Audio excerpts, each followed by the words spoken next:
Alors, ici, maintenant, bienvenue à la 36e vigile, mars 2011. Donc, ici, maintenant, s'amorce une mobilisation citoyenne infinie. Le mépris, le paternalisme et la corruption des mœurs et des institutions ont assez duré. Soyons visibles, occupons notre territoire et reprenons possession du Québec, de ses ressources et de ses institutions. Tous les samedis à 14h, des vigiles ont lieu au Québec. La création de ces vigiles a germé d'un échange entre Luc Archambault, Denis Julien, Sylvain Racine et d'autres sur le site vigile.net. L'idée fait son chemin et donne naissance à la première vigile à l'initiative de M. Daniel Leroy devant le bureau de Jean Charest à Montréal le 22 janvier 2011. À la suite de 3 vigiles montréalaises, le 19 février, Luc Archambault lance la tradition d'une vigile citoyenne hebdomadaire, chaque samedi à 14h à la place du peuple souverain du Québec sous le nom d'opération Vigile du samedi. Inspiré de l'initiative, Montréal décide de poursuivre la tradition au Champ de Mars, derrière l'Hôtel de Ville de Montréal, le 26 mars 2011. L'initiative tente de créer une tradition québécoise historique qui a porté ses fruits à Mont-Saint-Hilaire depuis le 2 avril 2011, à Gatineau depuis le 21 mai 2011. Donc à Mont-Saint-Hilaire, je précise que c'est une vigile mensuelle et non plus hebdomadaire. Et à Gatineau, je ne suis pas au courant si la vigile se poursuit. Mars 2011 invite le peuple du Québec à créer ses propres vigiles dans chaque ville et village du Québec. Le mouvement est disponible pour du support à trouver l'inspiration de vous unir dans la rue chaque samedi 14h à un lieu de mémoire collective près d'où vous habitez.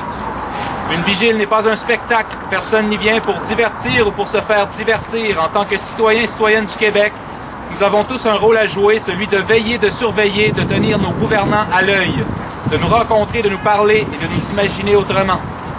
Ces vigiles sont autonomes les unes des autres, mais leurs objectifs communs sont de dénoncer les abus du gouvernement Charest et d'exiger sa destitution.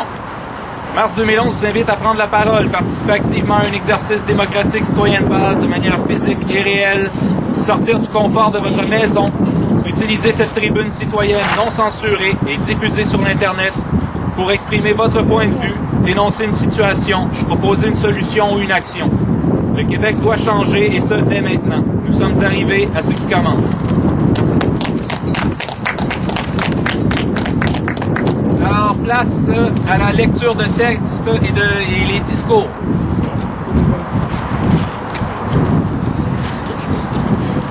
Thierry Vincent. Alors, je vais faire l'habituel feuilleton. Sun Tzu, l'art de la guerre. Alors, l'art de la guerre, tel que traduit par le père Amyot en 1772. Résumé de l'article précédent. Ce que Sun Tzu disait, c'est que la priorité est de protéger ses propres biens. La dernière extrémité à laquelle il faut se résoudre, c'est de détruire les biens des autres. Parce que c'est pas l'ennemi qu'il faut attaquer, c'est toujours la stratégie de l'ennemi. Et ce travail doit être incessant, doit être fait sans arrêt. Et le bon général est celui qui travaille tellement qu'on se rend jamais compte qu'il est en train de travailler, de faire des efforts pour maintenir l'état du royaume qu'il protège comme il faut.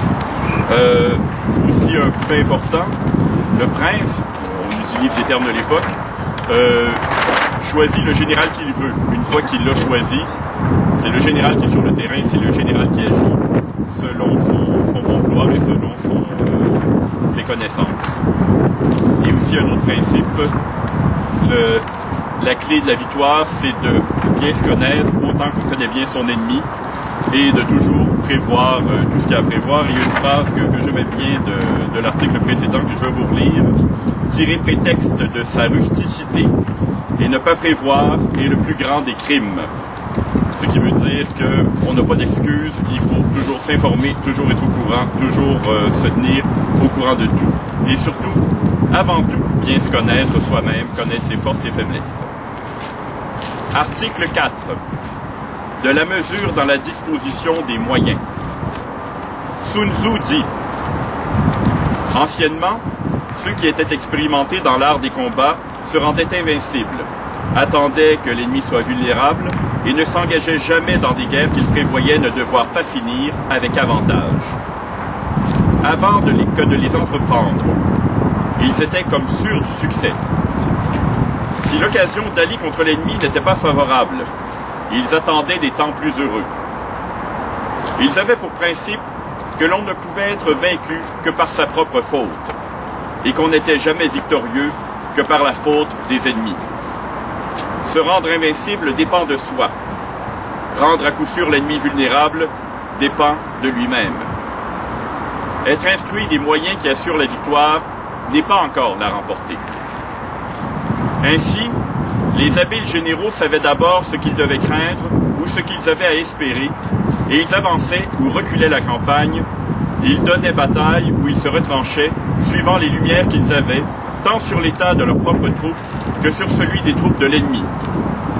S'ils se croyaient plus forts, ils ne craignaient pas d'aller au combat et d'attaquer les premiers. S'ils voyaient au contraire qu'ils fussent plus faibles, ils se retranchaient et se tenaient sur la défensive. L'invincibilité se trouve dans la défense, la possibilité de victoire dans l'attaque. Celui qui se défend montre que sa force est inadéquate, celui qui attaque qu'elle est abondante. L'art de se tenir à propos sur la défensive ne le cède point à celui de combattre avec succès. Les experts dans la défense doivent s'enfoncer jusqu'au centre de la terre. Ceux, au contraire, qui veulent briller dans l'attaque doivent s'élever jusqu'au 9e ciel. Pour se mettre en défense contre l'ennemi, il faut être caché dans le sein de la terre, comme ces veines d'eau dont on ne sait pas la source et dont on ne saurait trouver les sentiers. C'est ainsi que vous cacherez toutes vos démarches et que vous serez impénétrables. Ceux qui combattent doivent s'élever jusqu'au 9e ciel, c'est-à-dire il faut qu'ils combattent de telle sorte que l'univers entier retentisse du bruit de leur gloire. Sa propre conservation est le but principal qu'on doit se proposer dans ces deux cas. Savoir l'art de vaincre comme ceux qui ont fourni cette même carrière avec honneur, c'est précisément où vous devez tendre. Vouloir l'emporter sur tous et chercher à raffiner dans les choses militaires, c'est risquer de ne pas égaler les grands maîtres. C'est s'exposer à rester même infiniment au-dessous d'eux, car c'est ici où ce qui est au-dessus du bon n'est pas bon lui-même. Remporter des victoires par le moyen des combats a été regardé de tout temps par l'univers entier comme quelque chose de bon. Mais j'ose vous le dire, c'est encore ici où ce qui est au-dessus du bon est souvent pire que le mauvais.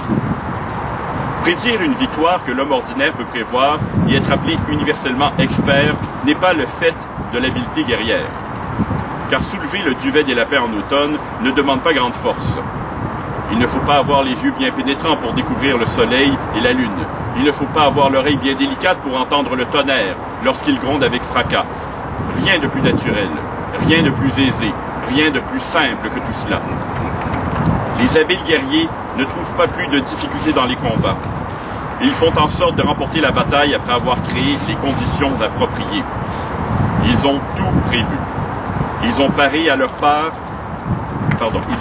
leur part à toutes les éventualités. Ils savent la situation des ennemis. Ils connaissent leurs forces et n'ignorent point ce qu'ils peuvent faire et jusqu'où ils peuvent aller. La victoire est une suite naturelle de leur savoir. Aussi, les victoires remportées par un maître dans l'art de la guerre ne lui rapportaient ni la réputation de sage, ni le mérite d'homme de valeur. Qu'une victoire soit obtenue avant que la situation ne se soit cristallisée, voilà ce que le commun ne comprend pas.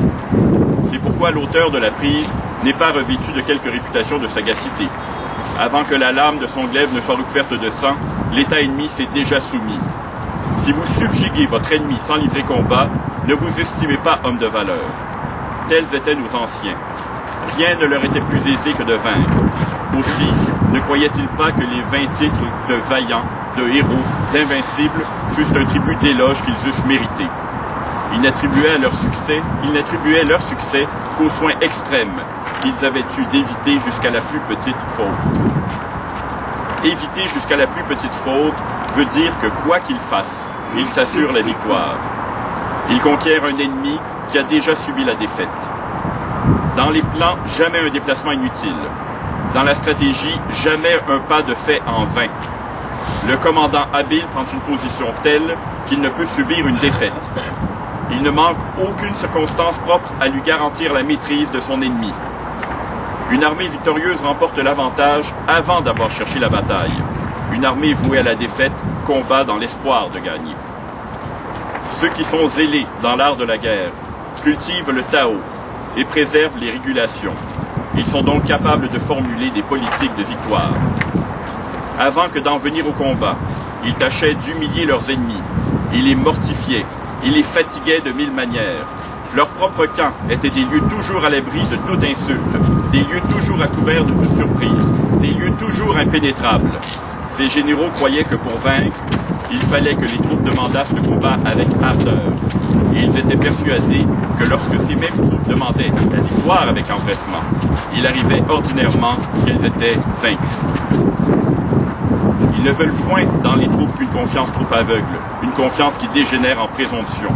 Les troupes qui demandent la victoire sont des troupes ou amollies par la paresse, ou timides, ou présomptueuses.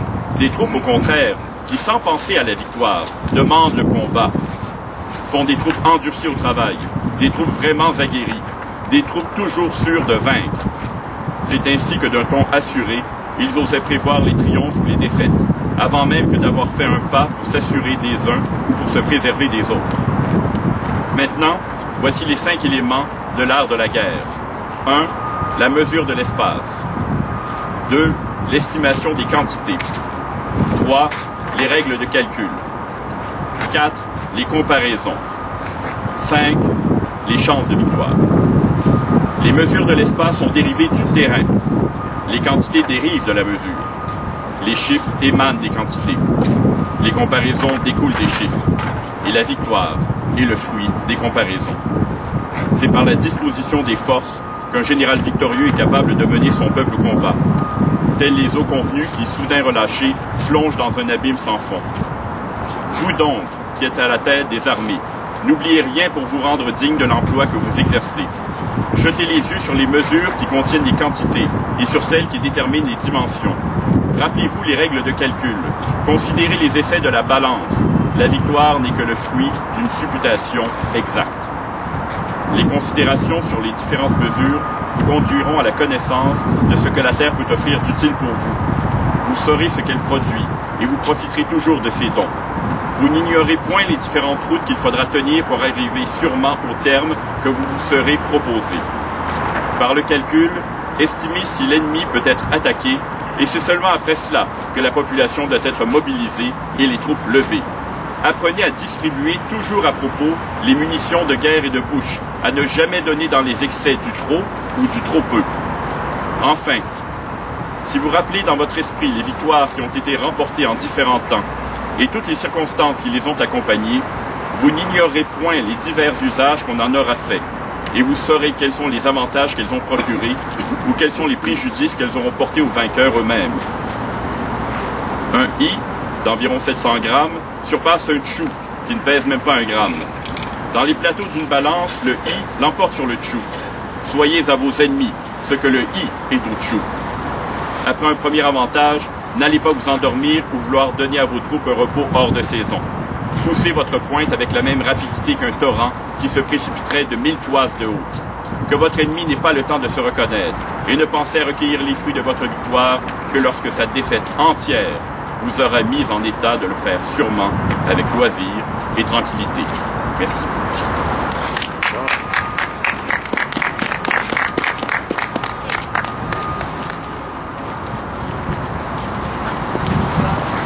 Quelqu'un d'autre, un discours ou une lecture de texte? Alors, place à la parole libre.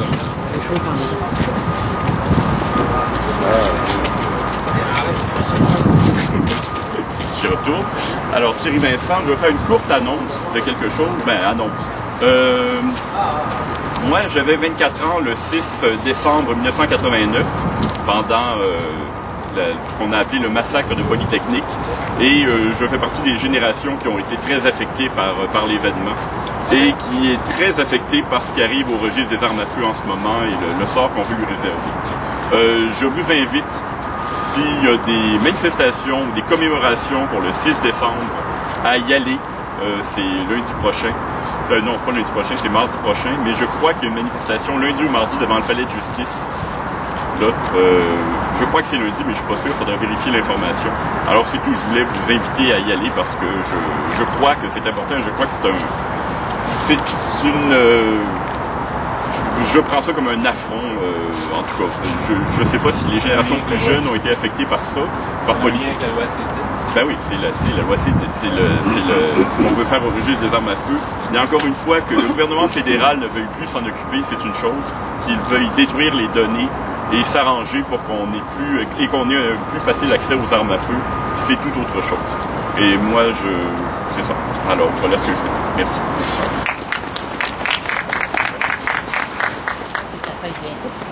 Réal Mathieu, le registre des armes à feu. OK. Moi, je suis contre le contrôle des armes à feu par le gouvernement. Je ne parle pas des armes de poing, là. Je comprends que les armes de poing, ça doit être contrôlé, mais les armes de chasse, je ne suis pas d'accord parce que je pense qu'une population armée est moins facilement soumise par des envahisseurs étrangers. Et je vais vous donner l'exemple de la Suisse. En Suisse, le service militaire est obligatoire. Et je vous rappelle que la Suisse est à peu près le seul pays d'Europe qui n'a pas été envahi par les nazis à la Deuxième Guerre mondiale. C'est pas parce que les banques étaient là. C'est parce que toute la population suisse est armée, était armée et toujours armée. Après le service militaire, des hommes et des femmes, tous les citoyens sont invités à conserver leurs armes à la maison. Et je vous signale que la Suisse est un des pays au monde où il y a le moins de vols à main armée. Parce que les bandits savent qu'en sortant de la banque, n'importe quel citoyen peut lui tirer dessus. Les gens se défendent eux-mêmes. C'est aussi un endroit où les viols sont extrêmement rares parce que quelqu'un qui va, par exemple, entrer dans une maison par effraction pour violer une femme peut tomber sur un fusil dans son visage. Alors, je trouve que d'avoir une population armée, c'est un bénéfice extraordinaire. Et si on regarde notre histoire, en 1760, quand les Anglais sont venus, il y avait 70 000 habitants en Nouvelle-France. Là-dessus, il y en avait probablement 30 ou 40 000 qui étaient armés. Et la défense de la colonie reposait grandement sur les milices citoyennes. Les gens étaient organisés, les hommes de 7 ans à 77 ans étaient mobilisables et mobilisés avec leurs fusils de chasse pour défendre leur patrie. Malheureusement, à la bataille des Plaines d'Abraham, les milices canadiennes n'ont pas vraiment été utilisées parce que le commandant Montcalm avait comme un préjugé à propos de ces milices-là qui ne se battaient pas en ligne comme des imbéciles. Ils se cachaient derrière les arbres pour tuer des Anglais. Et c'est apparemment que c'est d'ailleurs un milicien canadien qui a tué Wolfe. On applaudit. Et on applaudit. OK?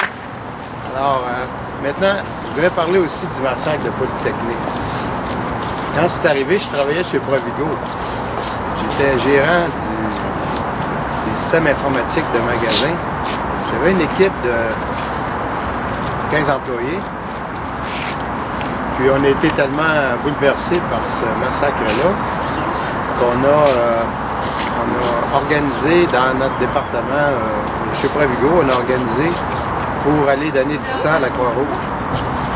On a même envoyé un communiqué de presse. Aussi, il y a un article dans le journal de la presse à ce sujet-là, que les employés de Provigo avaient été donnés du sang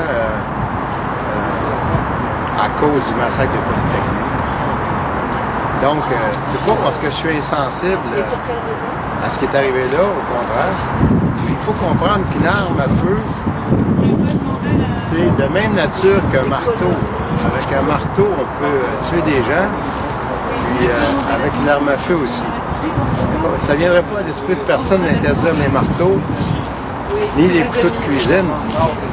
D'ailleurs, depuis quelque temps, il y a une espèce de campagne qui était lancée par Claude Poirier et différents chroniqueurs ex-policiers pour interdire les armes blanches. Imaginez-vous, c'est quoi une arme blanche? Dans en avez dans toutes vos cuisines, des armes blanches.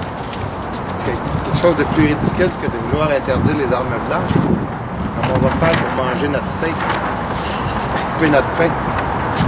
Alors, Manger du pain blanc. du pain à blanc. On se nourrit avec une cuillère avec du pain à blanc. Donc, la campagne contre les armes à feu a précédé la campagne contre les armes blanches. Je sais pas où on s'en va avec ça, là. Il va rester les frondes, les tire-poids, les pistolets de boules de peinture pour se défendre. Il ne faut pas oublier que l'armée est venue au Québec plusieurs fois. Hein. En 68, il y a eu une grève des policiers à Montréal.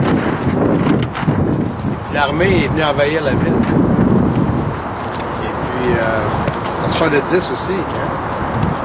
Quand il y a eu les Jeux olympiques en 76, ils en ont profité. Il y avait des soldats partout. Moi, j'habitais face au Parc Laurier. Puis parce que la piscine du Parc Laurier était utilisée par des athlètes olympiques, il y avait des soldats armés, okay, avec des fusils mitrailleurs. Non, pas des fusils mitrailleurs. Oui, c'était des fusils mitrailleurs. C'était des FN, des fabriques nationales belges, avec des chargeurs longue main, en plein Parc Laurier. L'armée, ils connaissent le chemin pour venir à Montréal. Mais s'ils savaient que tout le monde est armé à Montréal, je pense que des fois, ils rentreraient de reculons. Je pense que cette loi-là, que le gouvernement Harper vient de changer, d'abord, ça concerne uniquement les armes de chasse, les armes longues. Ce qu'il faut faire pour éviter des drames, c'est simplement éduquer mieux les chasseurs. Parce que quelqu'un qui veut tuer un autre être humain, s'il n'y a pas une arme à feu sous la main, il ne va pas s'y prendre au point. La majorité des assassinats qui ont lieu sont des assassinats qui se passent dans des contextes de chicane conjugale ou conflits de famille. Alors, qu'on ait un arme à feu ou non, si on veut s'en prendre à notre conjoint, notre conjointe, ou quelqu'un dans la famille, ça peut arriver quand même. Ça va arriver quand même.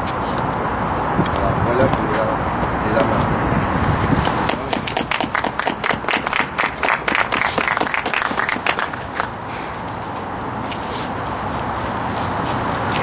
J'ai pas grand chose à ajouter là-dessus. Je trouve que c'était bien les deux positions. J'ai l'impression que moi, ma position personnelle, c'est de responsabiliser les citoyens. Et ben oui, un service militaire, pourquoi pas.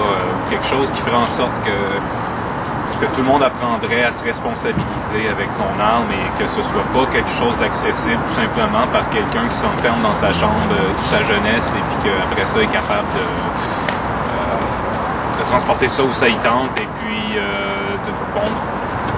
j'ai l'impression qu'il y a une responsabilisation de chaque individu à faire avec ça et que si on désarme complètement le citoyen, ben, ça fait en sorte qu'il n'est pas en mesure de se défendre, il n'est pas en mesure de se responsabiliser avec l'idée d'être capable de... Je veux dire, moi je trouve c'est comme... Moi je vois un peu la même chose là au niveau de la guerre contre la drogue. Je veux dire, c'est des guerres interminables au niveau de la drogue et puis ça fait des décennies qu'on gaspille des milliards et des milliards pour ça et puis finalement ce qu'on croit comprendre c'est que c'est l'individu qui a à se responsabiliser là-dedans. C'est toute l'idée du légal et de l'illégal. Pourquoi il y a des compagnies pharmaceutiques qui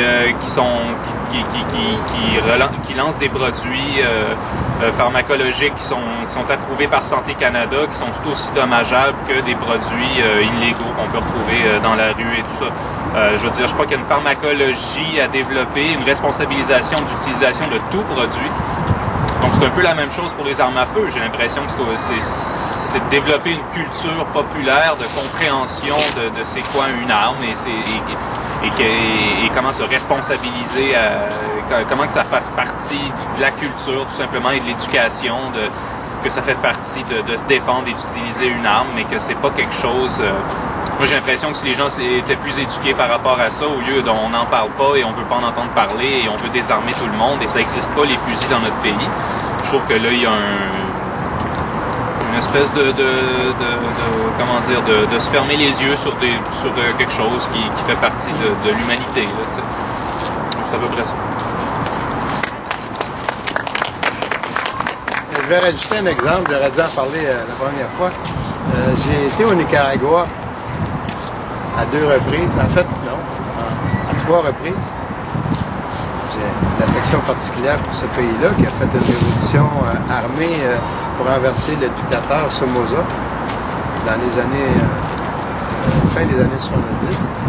Et le gouvernement qui s'est établi après, le gouvernement du Front sandiniste de libération nationale, a fait une réforme agraire.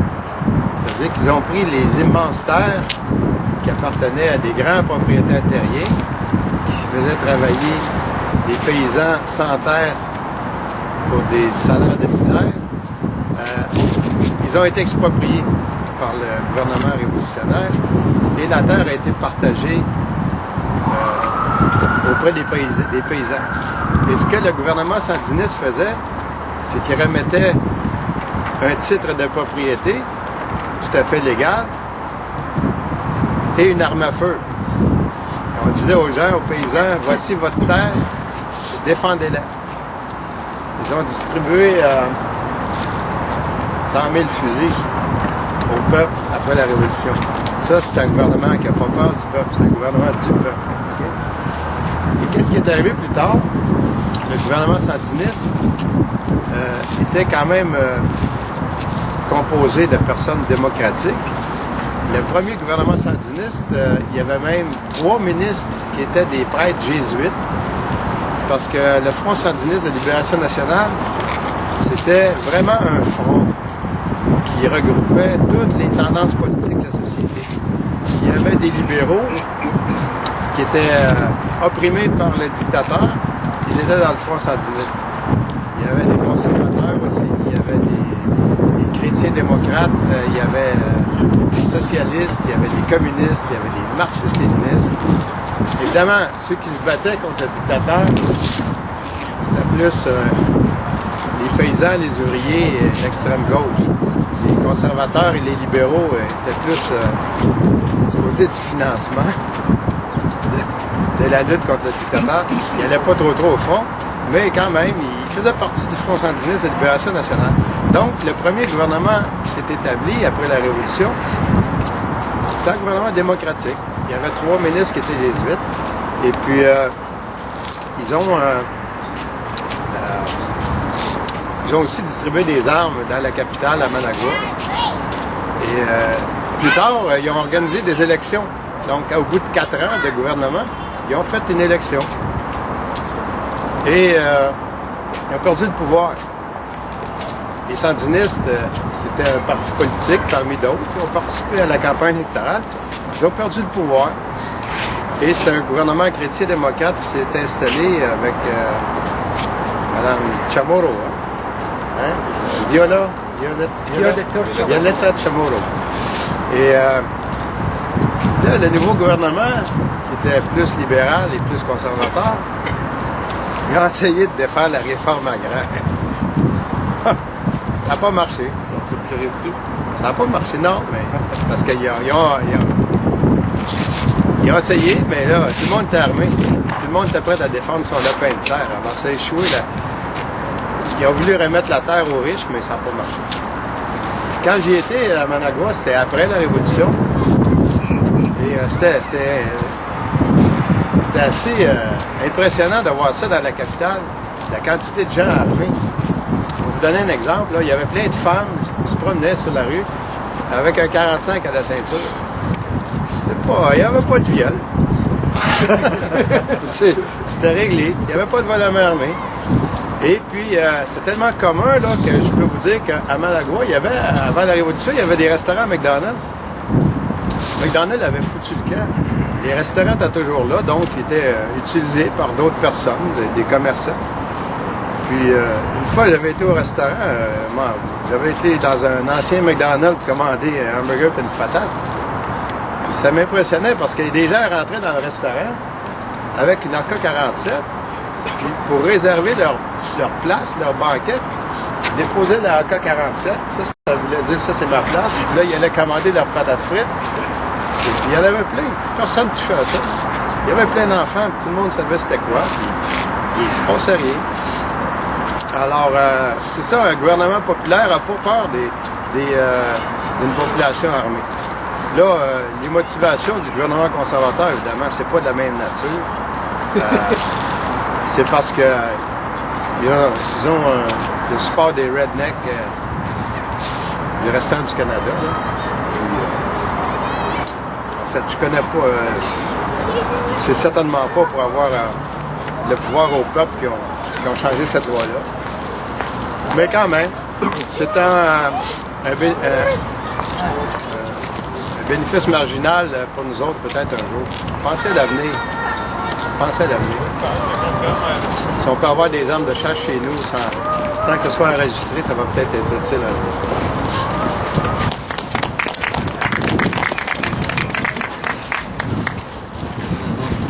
Thierry Vincent. Encore une fois, je me médie, je retourne alors que je suis dans une semaine, je ne suis pas censé parler. Quelques réponses ou compléments d'informations à ce que Charles et Réal ont dit. Bon, sur le fait d'une population armée pour se défendre contre l'armée canadienne, la première chose dont la population du Québec a besoin, c'est pas tant que chaque individu, chacun dans son coin, chacun dans son bulle, dans sa petite bulle, ait une arme à feu, mais qu'il y ait un esprit de corps et un esprit de collectivité, et qu'on se tienne, et qu'on soit coordonnés les uns avec les autres. Et s'il y a quelque chose de militaire qu'on doit avoir, c'est un esprit de hiérarchie, de discipline, ou que chaque individu sache à peu près ce qu'il a à faire, ou sache se débrouiller dans le truc. Le fait, et les armes à feu, je reviens là-dessus, le registre des armes à feu, c'est pas pour abolir les armes à feu, c'est pour enregistrer les armes à feu. Et dans la logique où il faut pas que et je suis d'accord, je peux suivre la ligne de Réal sur le fait qu'il faut avoir des armes à feu plus ou moins clandestines pour se défendre, mais je pense que, en tout cas, on pourra en discuter, je n'ai pas de réflexion précise sur ce point-là, mais je pense que un Québec indépendant qui va devoir se défendre par les armes à feu va le faire de manière un tout petit peu plus officielle que le fait que les gens soient armés en secret et en cachette, parce que en ce moment, la population, faudrait regarder le pourcentage de population qui sont prêtes à utiliser des armes à feu, à s'armer clandestinement et à les utiliser, d'accord, à coup de drapeau si c'est pas d'armes à feu, à les utiliser clandestinement et puis à sortir et à faire quelque chose contre l'armée canadienne si elle débarque avec les chars d'assaut, les avions, je pense que ça va demander un esprit de discipline, une espèce de truc collectif. Pour revenir un peu sur la milice, juste parce que c'est intéressant du point de vue historique, ici on est le Champ de Mars. Là, des gens qui se connaissent mieux en histoire que moi me reprendront, là, parce que c'est des impressions, mais je suis pas sûr tout à fait de mes informations. Ici c'est le Champ de Mars. Là, on a une espèce de muret qui a été rénové, reconstruit. C'est parce que c'était la ligne de défense contre... Non, ben ça va, pas besoin de faire un truc touristique. Bon.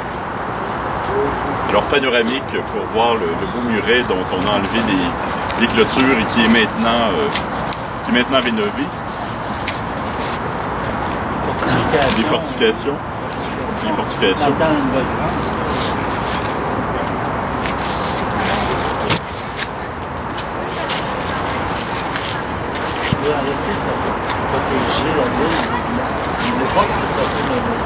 Ben, c'est ça. Ces fortifications-là servaient à protéger contre qui?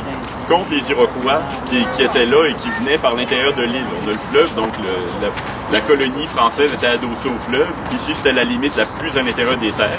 Donc pas très loin à nos mesures à nous, mais pour eux, c'était quand même un grand terrain à couvrir. Et c'était le muret duquel ils se protégeaient des attaques iroquoises parce que le Canada français à l'époque, c'est à peu près comme Israël sur la Palestine en ce moment. C'est-à-dire les gens sortent faire de l'agriculture avec leurs armes.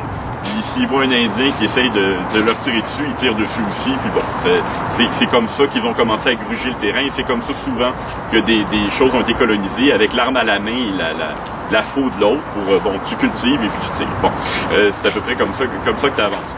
Ce que je veux dire par là, c'est que le principe des armes à feu et la culture des armes à feu, moi personnellement, c'est pas ma culture, c'est pas ma tasse de thé, je veux dire. Hein.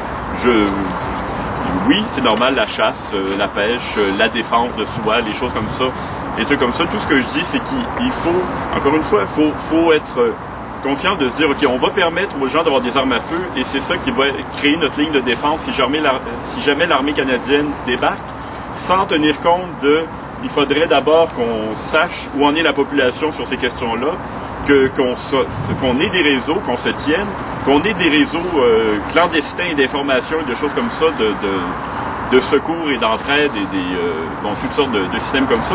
Il faut qu'on développe, entre guillemets, un système d'organisation secrète bien avant de se dire, OK, toute la population est armée et on est capable de se défendre l'arme à la main.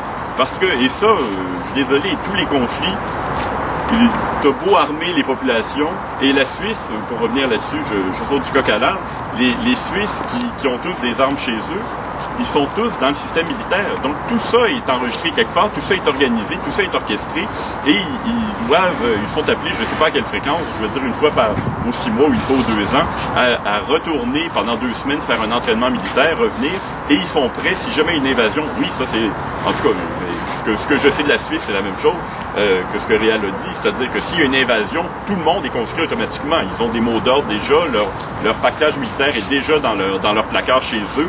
Ils vont pas ah ouais, ils s'équipent, ils sortent, ils sont prêts. Oui, ce genre d'affaires-là, j'ai rien contre ça.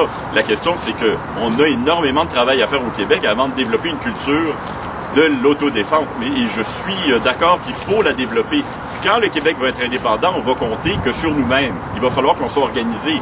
On n'est pas organisé. Il n'y a pas de culture organisée encore sur ce truc-là. Il y a énormément de travail à faire. Encore une fois, éducation, information, culture, et puis prise de conscience de tout ce que ça implique être indépendant. Oui, et je suis d'accord avec tout ça. Mais, et je vais revenir sur... je saute du coq à l'âne, je suis désolé, j'espère que je suis à peu près clair. Mais Harper, en ce moment, la corrélation que moi je fais, c'est que oui, c'est la liberté au peuple. D'une certaine mesure, c'est la liberté à la culture d'un certain peuple qui sont ses racines électorales, qui sont les rednecks, comme disait Réal, du centre du Canada, ceux qui ont hérité d'une culture américaine, des grandes prairies du centre et tout ça. Donc, oui, il y a cette espèce de culture-là, et lui, c'est ses racines, donc évidemment, il va prôner ces défenses-là. Mais si on veut être paranoïaque un petit peu, on peut se dire que Harper a des amis qui veulent ouvrir des prisons, qui sont des prisons privées, qui vont créer du cheap labor pour les prisons privées. Là, je fais un peu de science-fiction. Et quoi de mieux pour que pour remplir des prisons que de créer un free-for-all au niveau des armes à feu. Parce que le fait que les armes à feu empêchent automatiquement le viol, le vol de banque, les attaques de maison, des affaires comme ça, moi, personnellement, je suis pas sûr que ça soit un automatisme, tout le monde est armé, donc plus de violence. Je sais pas, j'ai pas remarqué ça dans ce que j'ai perçu des autres pays, ce que j'ai perçu des cultures en général, personnellement. Je pense que, mais je suis d'accord avec le fait d'une éducation populaire. Je suis d'accord avec le fait que si on protège trop les gens d'eux-mêmes, on va interdire les couteaux et même les cuillères pour manger sa soupane, ça va être trop dangereux. Et je suis d'accord avec ça. Mais d'un autre côté, je pense qu'avant la question des armes à feu, et je peux élargir un peu parce que, on va pas parler des armes à feu toute la vigile d'aujourd'hui, là. Je pense que ça ouvre sur la question intéressante d'être armé. Avant d'être armé physiquement, c'est être armé mentalement, et c'est être connecté les uns aux autres, et c'est être coordonné les uns avec les autres. Et c'est ça qui fait une force aussi armée, ou une Réal parlait pour le Nicaragua d'un front. Un front, c'est ça aussi, là. C'est des gens qui sont unis, qui sont coordonnés. Et c'est ça qu'il faut travailler à développer. Et ça marche autant les armes à la main que la main tendue pour aider des populations pauvres que dans n'importe quelle situation. Mais c'est ça qu'il faut travailler à développer, c'est se coordonner. Merci.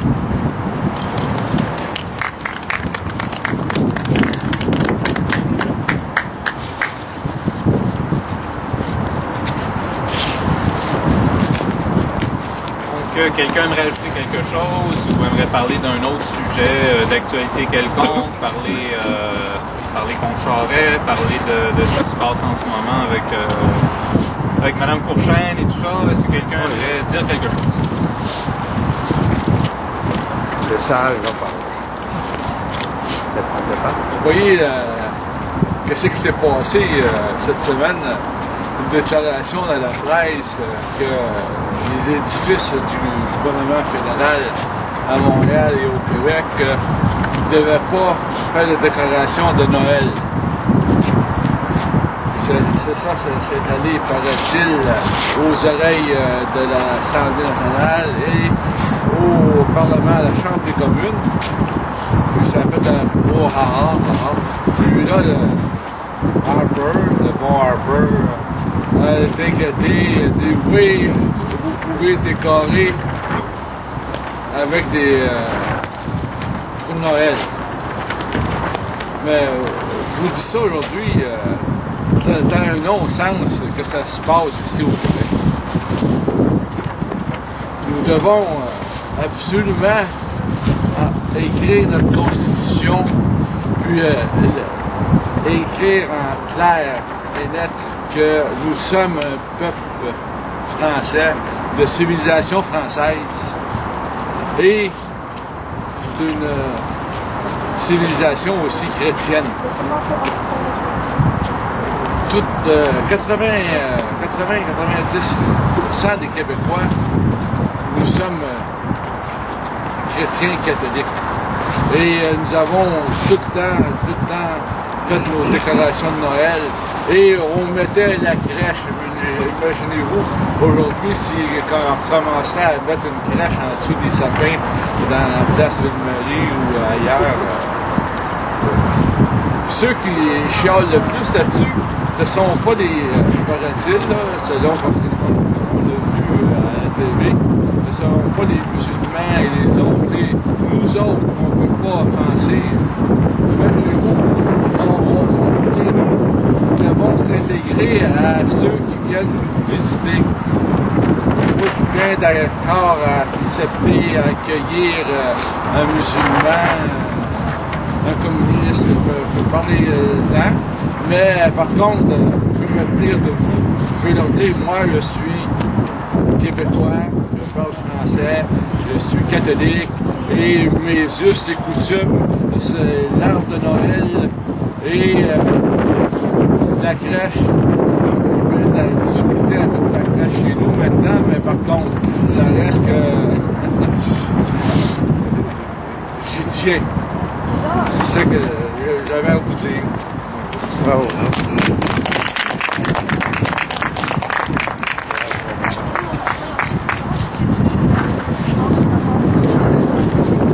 Non? Quelque chose d'autre? Un autre sujet?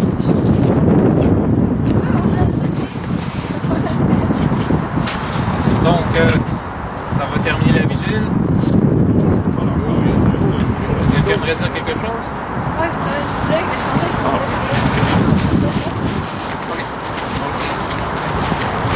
Faut que tu donnes ton nom.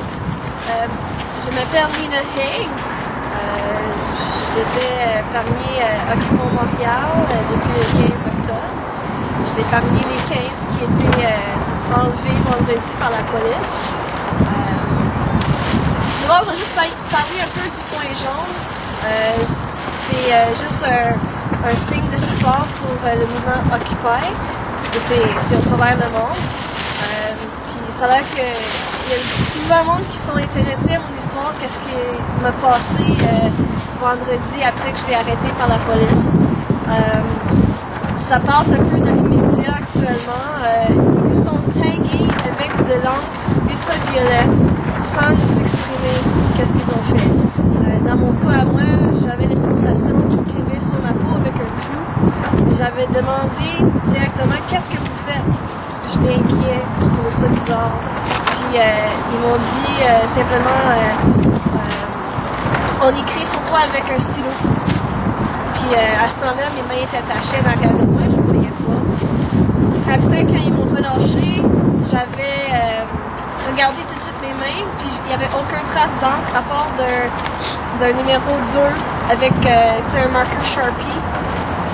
Mais rien, pas de trace de stylo. Je trouvais ça bizarre, j'avais commencé à m'inquiéter. Est-ce que ils m'ont pris des échantillons ou est-ce que, tu sais, ils m'ont placé quelque chose, je sais pas. Il y avait plein d'idées qui tournaient dans la tête. Donc j'ai commencé à parler à mes amis, à mon chum, puis il avait dit, ben, regardez donc vos mains en dessous d'une lumière ultraviolet. Puis le lendemain, j'avais accès à cette lumière-là, puis j'ai regardé, puis effectivement, sur l'autre main, c'était marqué 2. Mais il n'y avait vraiment aucune trace, tu voyais rien, c'était... Tu sais, ça sonnait un peu comme un tattoo, comme ils m'ont tatoué. Puis à cette heure-là, je savais pas combien de temps que ça va rester. J'ai essayé vraiment de frotter pour l'enlever, ça partait pas. Mais ça fait depuis combien de temps? Il a resté là, le marque 4 jours de temps. OK. Même, j'avais fait une réaction allergique. C'était sensible, c'était tout rouge. Puis j'avais appelé la SPVM pour leur demander c'est quoi que vous m'avez mis dans le pot parce que j'ai une réaction. Ils n'ont pas voulu me rien dire. Ils ont dit même on ne sait pas de quoi vous parlez. Donc après 4 jours, heureusement, ça s'est finalement parti. Mais là, moi j'avais écrit un blog sur l'internet, puis ça a commencé à se partager, puis c'était rendu au travail le pays sur l'internet, à Toronto, dans le fond dans tous les pages Facebook de Occupy. Puis finalement les médias ils ont commencé à me parler, sauf oui, ils ont dit un peu mon histoire, mais ils n'ont pas dit des choses comme tu sais, il y a des conséquences aux santé. Tu sais, si ils auraient cassé ma peau en faisant ça, puis à le faire à quelqu'un d'autre, tu peux partager les microbes. J'ai parlé à un infirmier, puis il m'a dit c'est comme ça tu peux partager le hépatitis. Je sais pas c'est quoi. Ouais. Donc c'est comme OK.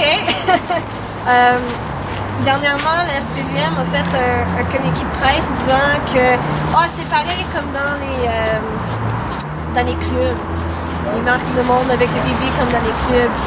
Mais se faire étremper, c'est pas pareil que se faire graffiner dans le trou. On les croit pas.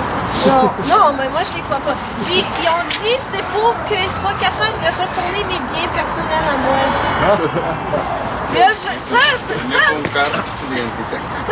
ça m'a vraiment enragée. Comme, ils m'ont pris mes informations, ils ont pris mon photo, ils ont mis une étiquette sur mon sac, j'avais un sac médical, ils ont mis une étiquette sur le sac. Il y avait un policier qui me suivait avec mon sac derrière moi, c'est ça son job.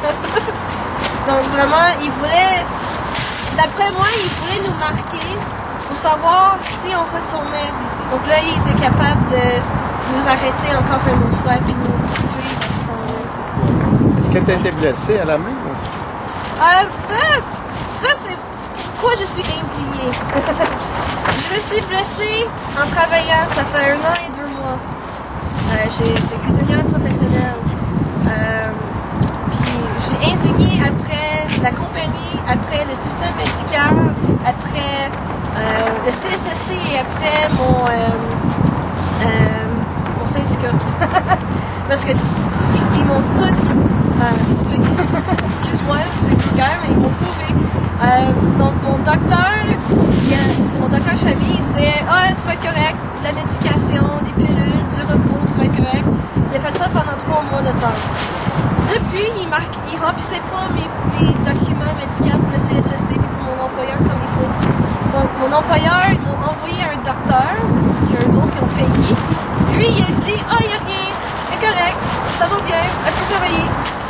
Donc là, le CSST, ils m'ont refusé. Mon employeur m'a mis dehors. Puis mon syndicat, ils ont référé.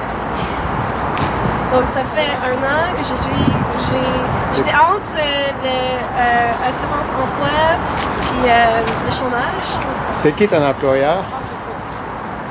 Je sais pas si je devrais le dire parce que je suis toujours en cours. C'est Marriott. Les hôtels? Ouais, Hotel Marriott. Le syndicat, c'était Teamsters. Ah, pas de chance comme ça, t'as pas. Tu sais pas, non, mais tu sais, quand tu poses la question un jour, je vais te Non, mais quand même, je veux leur dénoncer Non, mais parce que faut s'exprimer. qu'est-ce que Marriott dit tout le temps? On prend soin de nos employés, on aime nos employés. Et vous avez marqué comme des bestiaux. Oui! Exactement. Mais c'est ça le programme que j'avais écrit. Nous ne sommes pas des animaux, arrêtez de nous taguer. Yeah. Mais c'était fait en secret. Vraiment, il y avait. C'est qui Julius Gray? C'est un avocat des droits humains. Puis il a dit ils n'ont pas le droit de modifier votre corps sans votre autorisation. Même le marqueur noir, c'était. Borderline. Bon, parce que c'est ça mon histoire. Occupons Montréal est pas mort. Je sais que ça a l'air qu'on n'est pas gros aujourd'hui, mais parce qu'il y a plein d'activités. L'idée, c'est d'occuper partout. Là, Ouais. trouver, On a participé comme là-bas. Nous autres, on fait ça depuis le mois de mars. Yeah. Puis, Ouais. On a participé là-bas. Il y avait même la milice patriotique du Québec Oui, qui a j'étais aidé. amie avec Serge, puis Bravo, Serge Provo. Ouais. on a travaillé beaucoup ensemble. J'étais sur l'équipe médicale. Donc, Bravo. ben, merci. Félicitations.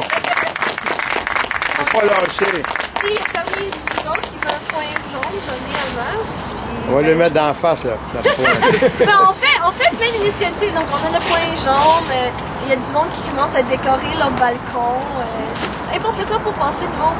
Les messages. On a commencé à marquer l'argent. Mettre des 99 sur l'argent. Partout. Nous autres, on est temple des patriotes sur l'argent. Yeah. C'est ça. Bravo. Ben, merci. Non, à je vous sais pas, on aussi. vous encourage. Nous sommes tous des indignés. André Lepage. Je voudrais vous parler du vol du siècle. Réal est au courant. À 2 reprises que je l'ai posté sur mon webillard Facebook, là, ou au mur Facebook, dépendamment si vous êtes programmer votre feuille sur France ou Babillard, c'est Français-Canada. Moi, j'aime pas le Français-Canada parce que, OK, on peut envoyer des salués, là, mais par contre, le petit menu déroulant de nos visiteurs, c'est moitié français, moitié anglais. Là. Il me manque pour faire qu'ils n'ont pas fait comme si. Mais qu'est-ce que je voulais vous parler surtout, c'était pour le vol du siècle. Vous savez que ce cher gouvernement Charest a vendu aux petits amis, moi petits amis, mais d'autres des petits amis, nos ressources pétrolières de l'île Anticosti, évaluées à quelques 300 milliards, je crois. Ah non, t'es pas du tout dans le bon range. Il y a 40 milliards de barils de pétrole qui valent aujourd'hui 100 $ chacun. C'est 4 000 milliards que ça vaut. 4 000 milliards. Je trouvais que c'était beaucoup, 300 milliards. Là, 4 000 milliards. vous voyez comment c'est qu'on se fait avoir par ce gouvernement, puis le monde ne bouge pas. OK, je crois qu'il y a un groupe qui a emmené ça devant la police, mais on n'a pas entendu parler dans la presse. Nos médias nationaux. On a fait une manifestation le 1er décembre devant Revenu Québec. Est-ce qu'on a entendu parler à la TV? Aucunement. Dans la presse, il y avait une petite sa page, on va dire 7, dans le coin en bas. Il mentionnait de quoi, mais c'était pas clair. C'est caché. C'est caché. Il faut absolument que le peuple se lève. Et bravo au mouvement Montréal français, au mouvement Montréal Québec et tout, pour le cas du français au Québec. Ça bouge un petit peu. Le ministre Marchand ou la présidente Marchand de l'Office de la langue française dit qu'il avait commencé à planifier le programme presque honteux du gouvernement qui va donner des subventions à ceux qui ont des affiches unilingues anglais. C'est nous encore qu'il devons payer pour qu'ils mettent un générique en dessous de leur enseigne. On accepte de faire une langue. Tant qu'à moi, ça serait arrêté depuis longtemps. Merci bien.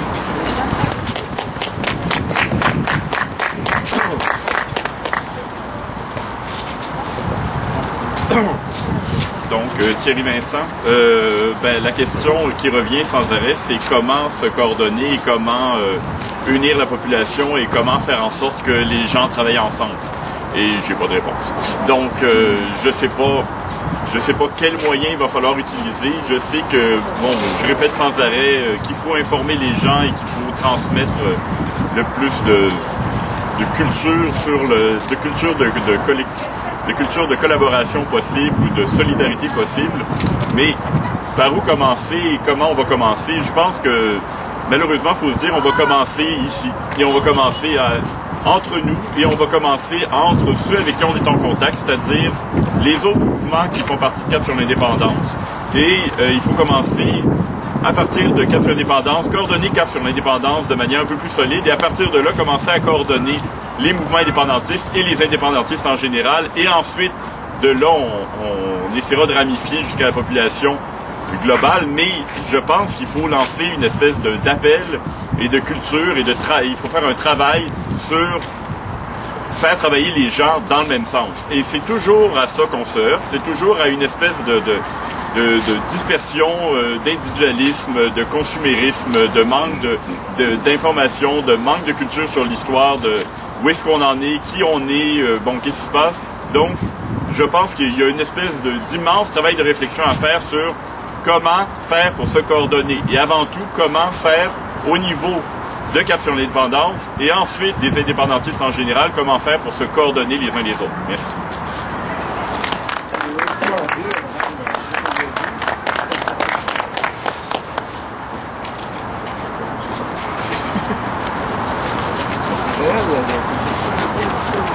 Alors, quelqu'un d'autre veut ajouter quelque chose? Ouais.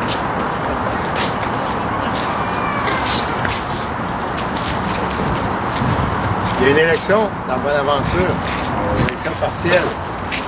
Et il y a des équipes de patriotes qui ont été la fin de semaine passée. Et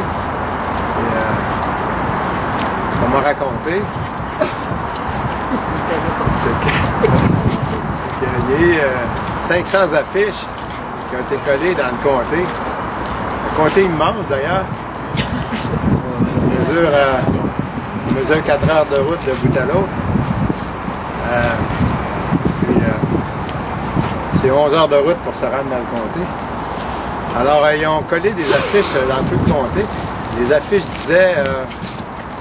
les affiches n'avaient pas rapport avec la campagne électorale du tout.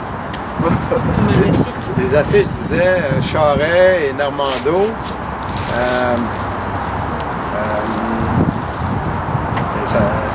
Il y avait la photo de Charest et Normando et ça dénonçait la corruption libérale.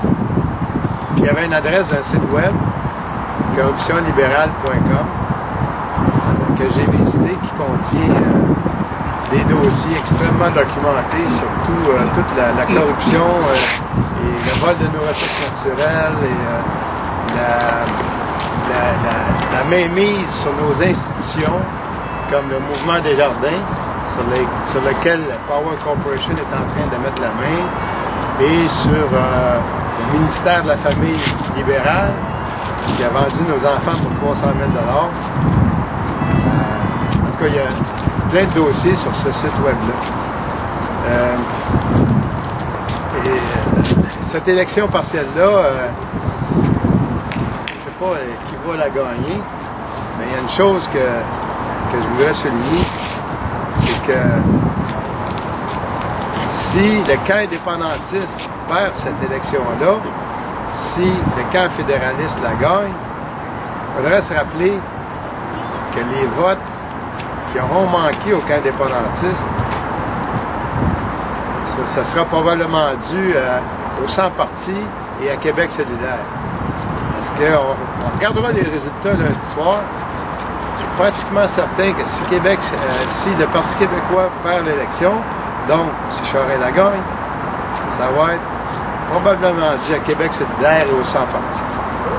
Malheureusement, ils n'ont pas été assez sages pour comprendre que Québec solidaire n'a aucune chance de gagner. Que si tout le monde s'était mis ensemble, avec un seul candidat indépendantiste, souverainiste, on avait une chance de battre les libéraux. Enfin, on va suivre ça lundi soir, on ne sait jamais. L'an dernier, ils ont perdu Kamouraska et Témiscouata par 192 votes. C'est ça. Il y avait, ça a fait un député de moins libéral à l'Assemblée nationale. Puis si on fait le décompte aujourd'hui, si Nathalie Normando était remplacée par un député du Parti québécois, avec Thomasy qui ne vient plus voter parce qu'il est poursuivi dans les tribunaux pour corruption, avec la Normando qui a foutu le camp avant de se faire prendre, il y a des chances que à l'Assemblée nationale, ça serait tombé moitié-moitié. Un gouvernement, peut-être pas minoritaire, mais aussitôt qu'il y a un libéral qui aurait attrapé la grippe et qui ne serait pas pointé le nez à l'Assemblée nationale, le gouvernement aurait pu être renversé. Alors les 100 partis puis Québec solidaire, ben, sont solidaires des libéraux, etc. C'est ça qui fait. Les gars ont compris. Alors on va suivre ça lundi soir. Là. Ça devrait être en direct sur RDI.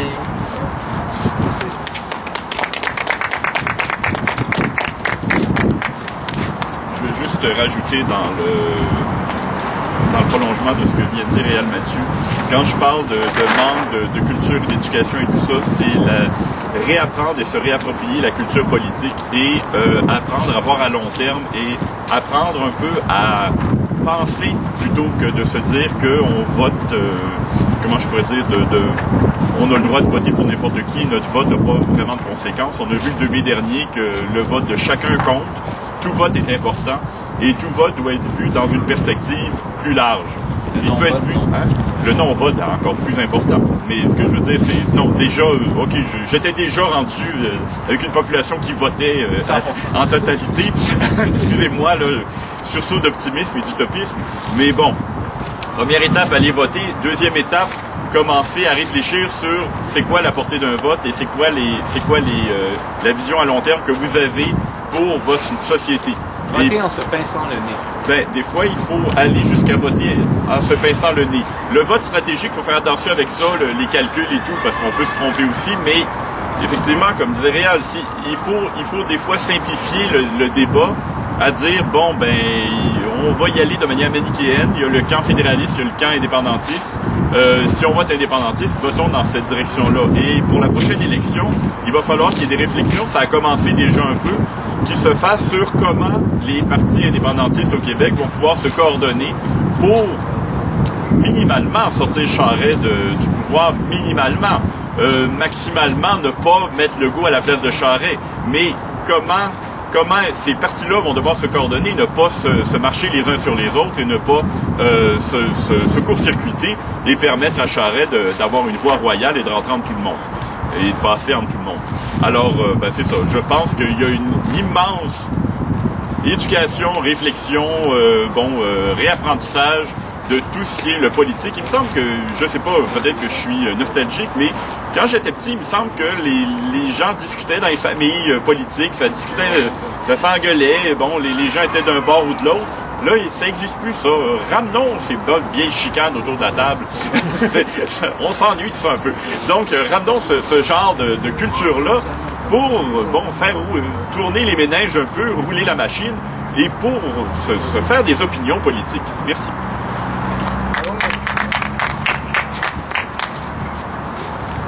Je rajouterais que dans mon aventure, la question, c'est pas Pauline Marois.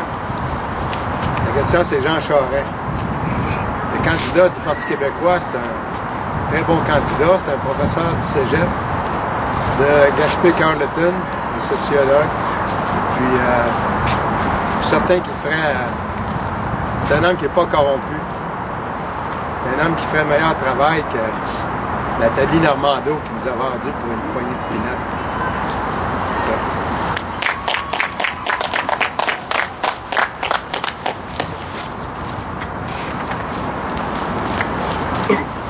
Quelqu'un d'autre?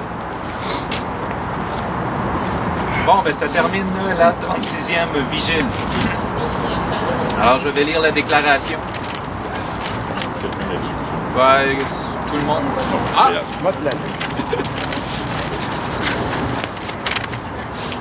Nous sommes arrivés à ce qui commence.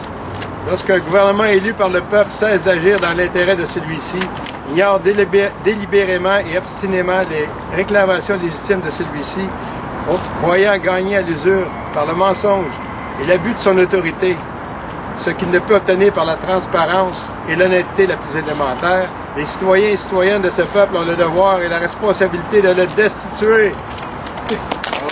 Dans tous les régimes démocratiques du monde, le mécontentement populaire à l'égard d'un gouvernement et de ses politiques peut et doit s'exprimer à l'occasion d'élections périodiques. Le statut équivoque et indéterminé du Québec dans le système fédéral canadien réclame des actions résolument distinctes de la part de ses citoyens et citoyennes.